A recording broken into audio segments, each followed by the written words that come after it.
Alors, l'enjeu de la coordination interuniversitaire est important pour le gouvernement des universités. Pourquoi? Parce que aujourd'hui, dans un contexte de globalisation scientifique, il y a plus de concurrence entre les universités.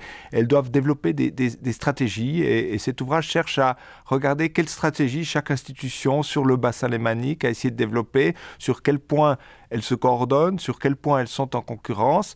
Et donc, le gouvernement, au fond, de l'université ou de la haute école ou de l'école polytechnique doit chercher, au fond, un équilibre entre la concurrence et la coopération. Et je dirais que ce livre s'intéresse à tout processus qui réfléchit à la question de la coopération et de la différenciation comme processus simultané qui est à l'œuvre aujourd'hui. Et il revient précisément au gouvernement des universités de faire la balance entre ces deux moments de coopération et de concurrence.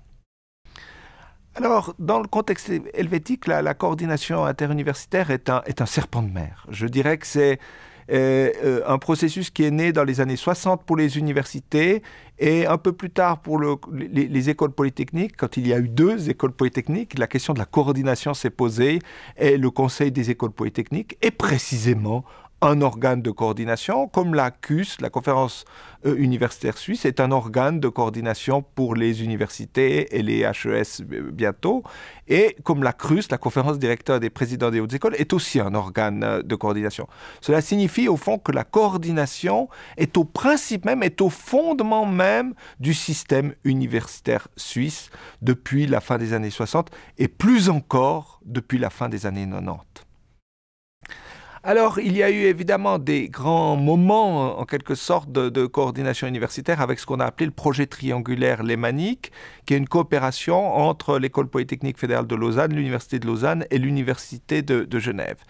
Donc, un des bilans, un des enseignements qui peut être tiré de ces coopérations, c'est le fait que cette coopération reste toujours à géométrie variable, c'est-à-dire que le fait de trianguler n'empêche pas aussi d'avoir des relations bilatérales. Mais le plus important, me semble-t-il, est à plusieurs niveaux. D'abord, les universités et les hautes écoles ont appris à coopérer, donc il y a des réflexes coopératifs, il y a des comportements coopératifs qui se sont mis en place à partir de la fin des années 90.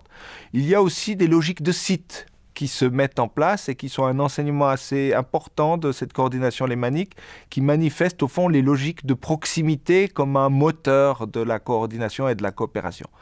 En même temps, un point très important, je crois, qui contraste les années 90 et les années 2000, c'est qu'on ne coopère pas avec des restrictions budgétaires. Au contraire, on coopère avec des incitations financières qui peuvent être des moteurs de la coordination et de la coopération.